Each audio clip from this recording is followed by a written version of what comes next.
When it comes to concrete, we've got you covered. Ropaint.com offers custom concrete coating services for your garage, business, warehouse, and more. And we do it in one day. We are your complete concrete coatings solution.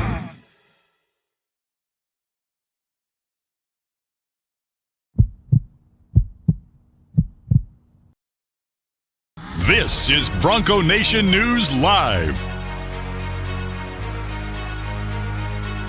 The best interviews, the most informed opinions, the latest breaking news, all from the top Boise State insiders.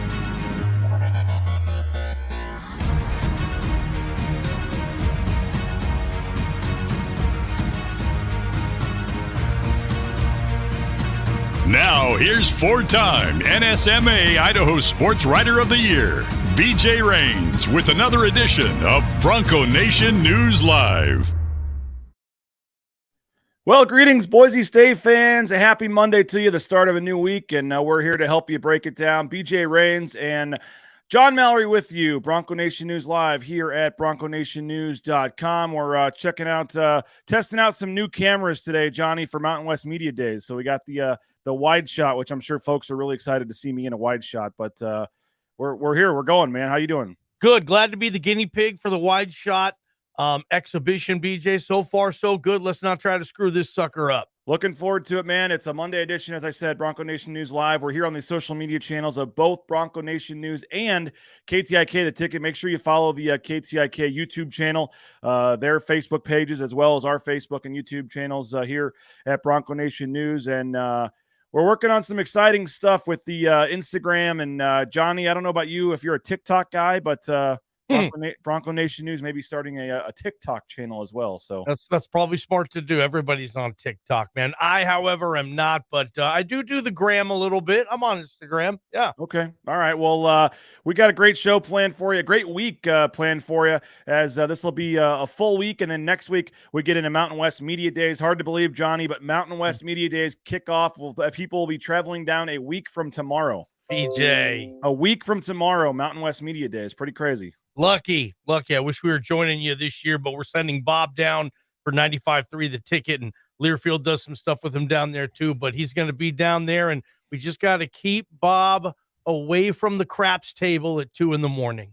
I mean, 2 a.m, he's just getting going at that point. You know, we've had to take it. We've had to, you know, I think there might've been one year that he went straight from the craps table into the interviews. I love it. All kidding aside. Yeah. Bob's running the board today for JP in the Ropaint.com studio. So he's across the glass for me right now and just trying to make him blush a little bit, but appreciate you, Bob. Yeah, so we're tackling these off-season storylines, and I guess we should quickly mention no real update, Johnny, right, that I've seen in the realignment stuff over the weekend. Nothing's really going on there. It sounds like things have slowed, at least temporarily, so if stuff does happen there, we'll track that, but no breaking news to report as of now, and who knows, that could change, and we'll monitor social media and let you know. But this week, until something happens in realignment, we're focusing back in on our off-season storylines, kind of our questions to camp, as we kind of look at the biggest questions and storylines facing the football team as we approach fall camp. And we will, if all goes well, finish this up with number 1 next Tuesday, the last day before media days. So we've got, 2 a day. We got to catch up a little bit with all the conference realignment stuff and vacations. We got a little behind. So we got 2 topics today, Johnny. We're going to talk George Holani, and the question is whether or not he can rush for 1,000 yards. But I want to start with the blue and Boise State's dominance on the blue, or in recent years, lack thereof. Everybody, thought that Rocky Long was kind of a salty, old crotchety guy and made some comments, remember, a couple years ago about the blue turf and losing the mystique and all that. Well, last year, Boise State lost 3 home games in a row for the first time since 1996. They, 4 games in the last 2 years they've lost at home. And if you break it down a little more, Johnny, they've lost 4 of their last 8 home games on the blue turf. Going back to 2 years ago, they've lost 13 home games since 2000. The year 2000, 21 seasons, they've only lost 13 home games, and 4 of those 13 have come in the last 2 years, the last 8. You can keep going down the stats, like I said, but we saw something last year we have not seen, again, in 25 years, losing 3 home games in a row. The current record since 2000, by the way, 125-13. That's just ridiculous when you think about it in big picture wise. 125-13 at home, but again, it was about 120-9 or whatever it was going into 2 seasons ago. They lost to BYU in that horrendous game with only a few fans because of COVID when all the quarterbacks got hurt 2 years ago, and then last year Oklahoma State. You lose to Nevada and you lose to Air Force 3 in a row. And by the way, Johnny, that dropped them down to number 2 behind Oklahoma. They can no longer call themselves the winningest home program since 2000. They are now number 2 to Oklahoma. How big of a deal is this? Was that just a weird year, a blip? Or if you look at some of the recent home losses, remember in 2015 when they had the back-to-back ones, they lost as a 30-point favorite to New Mexico. Where are you on the dominance or lack thereof on the blue turf of late? I remember it was, I think it was 2001 with Jason Gesser in the Washington State Cougars. They came down to the blue and won. In the last regular season game, they lost after that, I believe, was the TCU game in 2011. Don't count the bowl game that they lost to Matt Ryan. That's a bowl game. I don't count that. That's an exhibition. That's a post-season game. I'm talking regular season on the blue. So I think they went like a decade without losing once. That's why, because to be honest, I remember the year, was it 15, BJ? Me and you were covering the team that year. Yep. Shane Williams-Rhodes, Marcus Henry, those guys lost 3 games on the blue in the season. Well, they lost back-to-back. They lost to Air Force, and then again, they lost to New Mexico as a 30-point favorite at home. Okay, and I think there was another loss in there somewhere. They had 3 losses, I believe, on the blue that year, BJ. So since the last 8, 9, 10 years, if you want to break that stuff apart, they're not even close to as dominating or just record-wise as good as they were on the blue from 01 to 12 or 13 type of thing, But it's still great to have. I think it means a lot to the fan base. I don't know why it wouldn't. If I was a fan of a team that was that dominating at home and had those eye-popping type of stats, oh, heck yeah, man. I'd be bragging about that all the time. And hopefully this program for this fan base gets back there. I think this year sets up kind of decent to have a pretty good homestand. But in this town, I mean, you can't lose one home game for it to be, a great home season, right? You got to win every single one. Just to give you the stat you were talking about, Johnny, from 2006 to 2015, 55-2 at home. From 06 to 15. So you're probably right in terms of your winning streak. But if you want to go basically a decade, 06 to 15, before losing that Air Force and New Mexico game, they had been 55-2. Who were the 2 games? Wazoo and TCU, right? I guess so. Yep. Dude, 55-2, dude. Like, nobody does that over a 10-year stretch. And then you fast forward again since then, and it's is it anything to be concerned about? Or do anything go together? Are the teams not coming in here as scared anymore because they're seeing other teams come in and win? I mean, is there some credence to Rocky Long's comments, as crazy as it sounds, that the quote unquote mystique where teams would get off the bus and see the blue field and know it's going to be a sellout and know they have no chance? Is that gone? Yeah, I think those teams were so much better though too, right? Maybe more well coached also. Those teams were juggernauts that we're talking like they could have played in BJ Rains's backyard with really nasty grass. You need to fix that grass, Rains. I knew when you started that's where you were going. And I'm working on it. They still could have had that winning percentage. They were just that dominating then. The teams have been different. The players have been different. The coaches have been different. I don't think Rocky Long, I'm not going to go back and credit him, though. He said that 7 years ago. Right about when this started, man. Yeah, okay. So you're maybe so. I just I don't know, BJ. They're still pretty darn good at home. Blame my HOA for turning the water off for 3 weeks and killing most of my grass. It's not my fault. Okay. It's the HOA's fault. Hey, by the way, Karen Rains chiming in from the St. Louis high ball game. Miss you. Hey, Karen. We got some other folks with some questions chiming in that we'll get to in a little bit. But so you're not concerned, or are you concerned? And I'm concerned.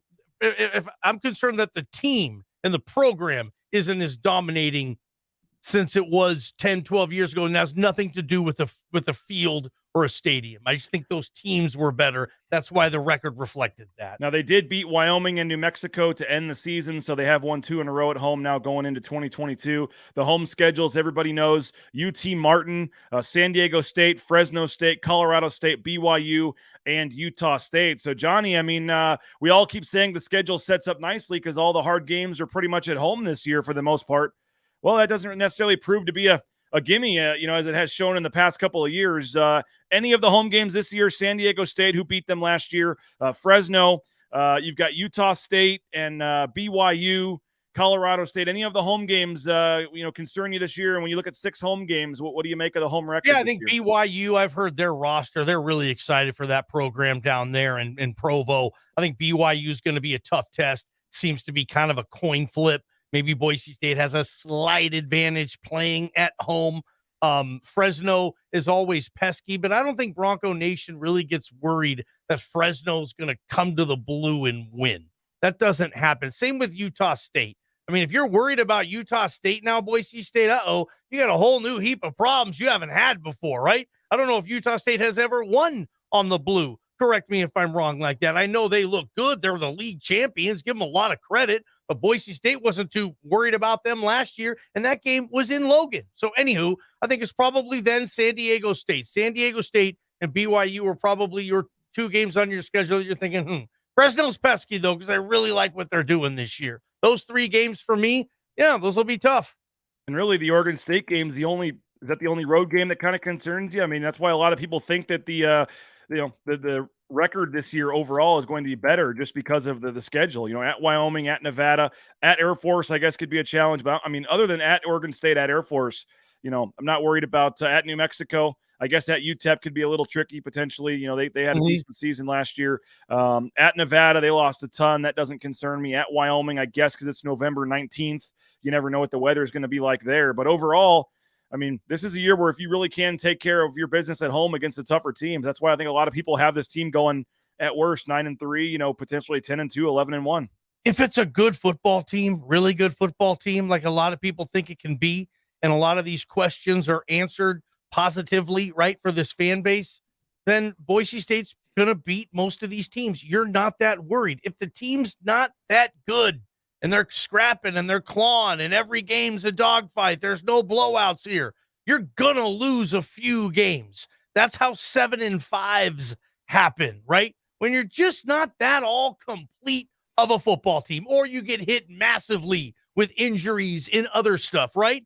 If you're a damn good football team and this Boise State team can be that, then a lot of these opponents, hey, yeah, they're going to get back to their winning ways in the Mountain West, I believe. But I truly believe if it comes down to this roster and this coaching staff in year 2 meshing together to say, okay, Mountain West, it took us 1 year to kind of get our grips with Coach Avalos in this new era, but sorry guys, we're back. We're going to dominate. This is still going to be Boise State football. This is our conference. And that's the message that I think they need to send, that this program needs to send to the league this year. This is why I think it's such an important season historically for Boise State, not to fall into 7-5, 8-4 land, but to get up to winning 10, 11, or 12 games in the regular season. And the big picture, what you're talking about in terms of the record and needing to get back to that is a question we'll get to before next Tuesday as we get further down in terms of just how badly do they need to get back to a 10-win type season, get back in the national conversation, top 25, that kind of stuff. And just to finish this topic up, Johnny, before we move on, again, you've lost 4 of your last 8 home games, and now you have 4 of your 5 toughest games this year probably at home. And so, they could badly use a rebound, 5-1, 6-0 home schedule this year because if you do that, you're probably going at worst, 5-1 on the road, and you're probably right back there at 10-2 and winning the conference. So, that's I think a very interesting storyline, and one that probably hasn't been done on a Idaho Sports Talk type of show in a long time, having to go into a season where you lost 3 home games the year before. Again, hasn't happened since 1996, and they've lost 4 of their last 8 home games overall. So we'll see if they can do that. I think UT Martin in the home opener, a good one to good one to start off on the right foot at home here in 2022. So we'll switch to George Holani in a second, but first want to tell folks about a couple of our great sponsors. Transportation Compliance Service. Check them out, transcomservice.com. If you're looking to get into the trucking industry, you want a new job, a fresh start, a career change, well, look no further than becoming a truck driver. And it's a great lucrative business right now with the pandemic, and TCS, a company based here in the Treasure Valley, can help you with all your permits and all the things you need to get out there towing that first load as soon as possible. Check them out, transcomservice.com. We want to thank our friends at the Blue and Orange Store as well. Check them out, theblueandorangestore.com. Boise Town Square Mall, right next to the Pro Image there up on the top level. Go check them out. All the new Nike gear. Get it ready for fall camp for the season. The new hats, the new coaches' sideline apparel, all that stuff. They have it there at the Blue and Orange Store. And again, if you're not in Boise, you can get free shipping on any order over $40. You just go to theblueandorangestore.com and you can get free shipping on any order over $40. And I want to give you a 15-second message from our friends at Lithia Ford. Right now, Lithia Ford of Boise is buying used vehicles. How much you want for the SUV? I don't know. Well, Lithia Ford will give you more than that. How much more? More than you think. I'm not thinking anything. I'm thinking you might get even more than that. See how much more you can get at Lithia Ford of Boise. All right, Johnny, as we continue the offseason storylines here, another big one is the health of George Holani, this running game, this offensive line. I mean, it all kind of goes together with different storylines, but George Holani, freshman year, comes in, rushes for over 1,000 yards, starts the season as third string on the depth chart, passes up Robert Mahone, passes up Andrew Van Buren, and rushes for 1,000 yards as a true freshman. But we haven't seen that since. I mean, he was a game changer. When he's healthy, he's proven to be a game changer. The last 2 years, he's missed at least 3 games each of those seasons due to injury. It's been a struggle for him. And when George Holani has not been healthy or not been on the field, it's been a struggle for this offense. And so I don't think I'm, with having any big hot takes there when I say that. But the question that we're analyzing today, the storyline, can George Holani rush for 1,000 yards? Can George Holani stay healthy, be productive, and can George Holani rush for 1,000 yards this year? Yeah, absolutely. There's a couple of things, obviously, though, that have hindered him in the past. One is just his own health. He hasn't been able to stay healthy. The other is the offensive line, I don't think was in as good a position as it was in when George had that magical true freshman season. And you had Ezra Cleveland and John Malshon on that line. You had a couple of NFL kids in that 2019 team. That was a Mountain West championship winning group, right? The teams haven't been as good the last couple of years, I think, man for man. And the importance of this, not only can George Holani rush for 1,000 yards, that's an absolute yes. That's up to him, right? That's just him being healthy. There's nobody behind him. That's the biggest thing with this. That's why you could say this is the most important season of George Holani's career, right? What do you have behind him? Last year, you had Cyrus Habibi-Likio, who you liked, who was a Pac-12 kid, and you still had Andrew Van Buren, who was steady when you needed him. This year, both those guys could be back. They're both gone. That adds to the importance of George Holani getting 1,000 yards. Yes, he can, but man, this program, they need it this year. They need Holani healthy. They don't want to look at their run. And you look at the running backs behind him, kind of like, hey, were they not recruiting a lot of kids there? I know Danny Smith was a scholarship guy. He left, but it just doesn't seem like as stable that this coaching staff is ready to go to, BJ. But yeah, very important. But to answer your question a long way, hell yeah, George Holani can rush for 1,000 yards. And to look at your point about the running back depth, I mean, we all like Tyler Crow, but he came in as a walk-on. Yep. Tyler Crow was not a recruited scholarship running back when he came in. And then you're talking about Ashton Genty, who, again, I think a lot of us like. I think we're high on him. I think he has a chance to be a very productive, impactful player for this team. But he has as many college carries as you and I have right now. Mm-hmm. And so, I mean, that's, you can't just bank on that. You'd like to think what we saw George Holani do as a freshman shows you, hey, Ashton Genty could make that transition and come in and, heck, take over and rush for 1,000 yards. It is certainly possible. But if George Holani were to go down, particularly early in the season, I mean, you're looking at a tandem of Ashton Genty and Tyler Crow to carry this team. It's a little concerning for any Boise State. Even Tyler Crow's dad, I'm sure, would be if he has to get 20 plus carries in a game. I mean, it's we like Tyler. No, we his pops would be okay with that. He would. I love Mr. Crow. Awesome. He is an awesome guy. Every game we see him out there before the game, and him and his walking his dog. Great guy. But I mean, and I like Tyler Crow. I think he's going to have a role in this team. I think he's going to be a guy they use. But I'm not sure. If you're a Boise State, a former walk-on getting 20+ carries a game for you potentially probably isn't how you drew it up, at least. I don't think you can win the Mountain West that way. Yeah, we would have to see. But, I mean, to win the Mountain West, you need George Holani type of player, type of athlete, type of specimen, type of future in this sport being bell cowing this offense, so to speak. And they haven't had the opportunity to do that with George the last 2 years like they did a couple of years back in 19. 22's got to be more like 19, BJ, than 20 and 21, obviously. How much of the Tim Plow offense, underperforming last year, underachieving last year was because George Holani wasn't healthy the whole year and missed 3 games? That was an ingredient in the crock pot. So was the offensive line shuffle. That was an ingredient in the crock pot. You had a quarterback playing on a torn meniscus for half of the season. Put that in the crock pot. I mean, so there was a number of things, but heck yeah, George Holani not being available, the best availability, right? Is what we always say here on Idaho Sports. That's your phrase, man. So yeah, that's your phrase. No, I guess if we switch it a little further, can he? Yes, but will he? I mean, do you expect George? Do you think this can be a year that George Holani stays healthy and is able to? I mean, if he plays 12 games, does he rush for 1,000 yards? I think easy. I think if he plays 12 games, he might be in the Mountain West Offensive Player of the Year conversation, right? If he gets those teeter numbers up, and no more 7 touchdown seasons from George Holani. Let's get Jeremy McNichols, Jay Ajayi, Brock Forsey, Ian Johnson type of touchdown numbers in George Holani's back pocket, right? Well, that's something I've talked to Prater a lot about. Prater's not a huge fan, neither am I, of, last year they kind of let Van Buren vulture him a lot at the goal line.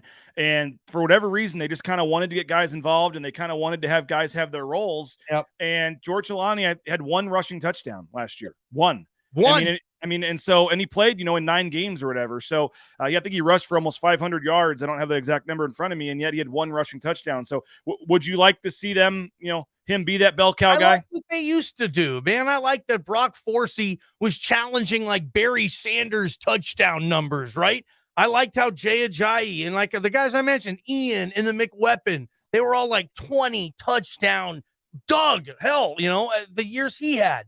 Like, I liked having that one rock star running back, then, hey, get the goal line guy in. I've always thought, what's the most important carry in football? I don't know, a touchdown carry? I don't know, a goal line carry? If I'm coaching or whatever, which would never happen, luckily, I'm giving my best player the ball on the goal line. Well, he's not a great goal line back. I don't buy that crap. I want the ball in my best player's hands then at the goal line, but a lot of coaches don't do that. You're right. They want that I guess that running back that they feel is more suited to those tough short yards. And they certainly did that with AVB, and AVB was good in that role. But I liked it better when this team 10, 15 years ago, when they had that one guy and they just force fed him touchdowns. That was fun. Yep, and I think this year that may have to be the case because you need George Holani touching the ball often. And don't forget, Tim Plow always said a big thing in his offense is catching the ball out of the backfield, and it's something that George Holani can do well, catch those swing passes. And so I think that, again, having a healthy George Holani would be huge. And I think can he? Yes. Will he? If he stays healthy and plays in 12 games, I think we all feel pretty confident. And we talk about Hank Bachmeier needing to stay healthy, Johnny, for this offense. If George Holani plays 12 games, I mean, you got to feel pretty good about this offense. Yeah, I think he'll be right in the mix to play in the Mountain West Championship game. If George Holani, if you could, I might sign off on that right now. If George Holani, if you could guarantee he doesn't have any injuries this year, more than a little owie here and there. But if he starts 12 games in the regular season, I'd almost sign off that they're division champions, man. Maybe that's a little too harsh, maybe a little too quick to react, but if you get a healthy Holani in this division, I like Boise State's chances significantly. Kurt chiming in on the YouTube channel. George needs 12 to 15 touchdowns this season. Zach Price wanting to know if there's anyone else that could get consistent carries.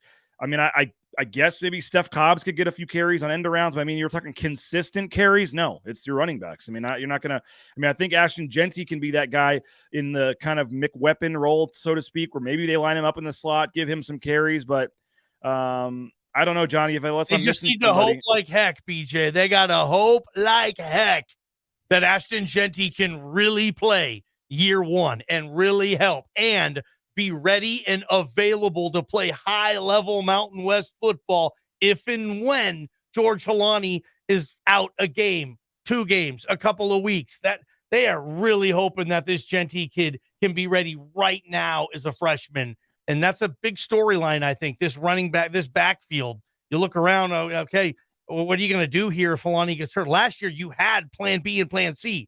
You don't anymore. Which is why I'm curious why Andrew Van Buren decided to transfer, because you get it on Cyrus Ibiulikio, but Andrew Van Buren ends up at Portland State. I mean, is Portland State really a better opportunity for him? He's going to get more action, but if history shows itself, he would have got plenty of action, scored some touchdowns here. I mean, I don't know. That was an interesting one for me. And the grass is not always greener when you decide to transfer. So I wonder if Andrew Van Buren thought his value might have been a little higher at some other schools, and then it turns out it wasn't. He ends up at Portland State. Best of luck to him, but certainly Boise State is in a little bit of a bind. I like always seeing these comments. Joe chimes in. I called Row Paint for a quote. Look forward to working with them. So yeah, BJ. Joe. Hey, you're in the rowpaint.com studios there as well. So yeah, Joe, tell them that's you're a BNN fan and subscriber, and that's where you saw your info. We'd love to hear you say that.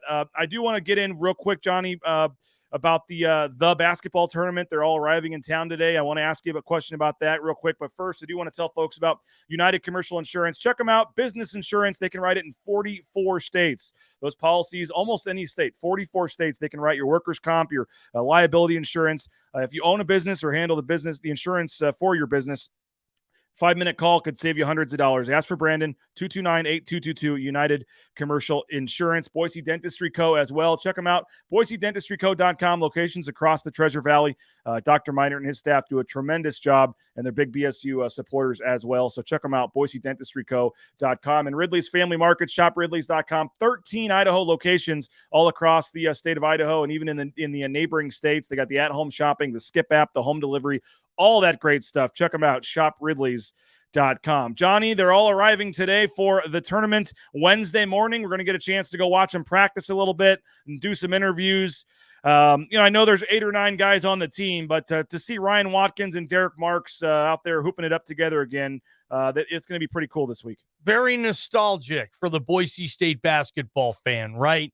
To get to see these guys come back. I know they're doing events. They're having a lunch where they meet with the current team. That's going to be a lot of fun for Leon and his staff. This is what Leon wants, man. He wants these Broncos coming back, being a part of this program still. And if TBT is going to be an avenue for that, great. I love TBT. I've watched it the last 5-6 years since it's had that contract with ESPN. I like the Elam ending, the way these games end. So I've been following this tournament a little bit. Now I have a team of former players that I used to cover. This brings a whole new thing for me. I hope they're not one and done, BJ, because this is a single elimination tournament. I hope they can get on a couple of wins there and start playing in some primetime, high-level ESPN games and whatnot. But heck yeah, man, in a mid-July where we are right now in our line of work, BJ, we are praying for rain, right? And this is a nice little rain story getting the TBT this week. It'll be fun to cover these guys, and I'm sure you'll have kick butt coverage. We'll do the same. Yeah, again, the players are Montego Alford, Kevin Allen, Thomas Broplay, who, by the way, I saw Thomas Broplay tweet that he hasn't been in Boise since 2015. Nice. When Thomas Broplay left, he has not been back since 2015. Alex Hobbs, Kenny Wilson, and then the 2 headliners, Derek Marks and Ryan Watkins. And your head coach is pretty cool. It's Reggie Larry. I mean, he could probably still play if he wanted to on this. I know, right? Yeah. Reggie Larry's your head coach, and then you have Wes Perryman and Anthony Thomas as assistant coaches and general managers as well. And there are going to be some events in town on Wednesday, Johnny, 11 a.m. at the Bronco shop on campus. Folks can go meet the players, get some autographs, buy some personalized gear. That's at the Once a Bronco meet and greet, 11 a.m. on Wednesday at the campus Bronco shop. Friday from 3 to 6, there's going to be a happy hour at Western proper downtown. You can go have a beverage with Derek Marks and reminisce about some of the game-winning shots he hit, the non-foul call in the NCAA tournament against Dayton, whatever you want to chat with those guys about. But yeah, single elimination winner take all. It's set up just like the NCAA tournament, $1 million on the line. There's a couple of guys missing. Would have liked to see Anthony Drimmick on this team. Would have liked to have, there's some other guys. James Webb. I mean, there's some guys I would love to see James Webb, man. And personally, I would have liked to see Jeff Aloriaga just because he's bitching. Yep. No, he could hit some threes. What do you have? 9 threes against Carroll College or something one game. Rob Hires a guy that is still playing and can really light it up. So no disrespect to some of these guys, Johnny, but this is not the best 9 former players, that they could have put together on the roster, but it's some cool ones and it'll be fun. And my understanding is this is kind of the first year they're getting their feet wet. It takes a lot to get in the tournament, but once you're in, you're kind of grandfathered in moving forward. Okay. So you have to petition to prove why you deserve to be in there. They don't want a lot of people want to be in this. Joe Blow teams in there. So I do think this is the first of what they hope builds into something where they're able to help pay for guys like Anthony Drimmick, and they have to come up with the money for the travel and all this, and that's why they're doing some of the events they're doing. So keep that in mind. I think in future years you could see some former stars and folks come back, but should be fun. And again, we'll be out Wednesday morning with some highlights in practice, and we'll be talking to them Wednesday as well, and we'll bring you some of those interviews. So you'll be on the air 3 to 6 today with Mike Prater. Bob is going to be involved in the show as usual as well. KTIK.com, the KTIK app, 1350 AM and 95.3 FM. So we'll be listening to you and Prater today. I know you haven't had the show meeting yet, but any idea what's on the docket today, or am I putting you on the spot here? No, we have Petros Papadakis. There you go. Fox. He's kind of the voice, the mouthpiece of the Pac-12 after dark, right? So Petros will be on the program today. And there's a couple of other big guests I know we have, but it's escaping me. Bob's talking to a Boise State player, I think, today. Caleb Biggers will be on the show. There you go. There you go. Caleb Biggers in a sit down with Bob Beeler. Looking forward to that. Zach Price, by the way, as we wrap it up, saying shout out to James Webb. He did sign with Valencia. He's got a new deal there. So congrats to James Webb. So appreciate all of you guys for commenting, checking out the show. Appreciate all of our sponsors and appreciate, of course, John Mallory and Bob there in the studio helping him get on the air. Hope you have a good day. Johnny, we'll be listening at 3:00 and we appreciate it, man. Thanks, guys. That'll do it. Bronco Nation News Live here at BroncoNationNews.com. I'll be back with Jay Tuss tomorrow at 9 a.m. Hope you'll tune in then. And obviously, if news breaks, we'll be back before that. But have a great day. We'll talk to you with Jay Tuss, 9 a.m. tomorrow. Bronco Nation News, Bronco Nation.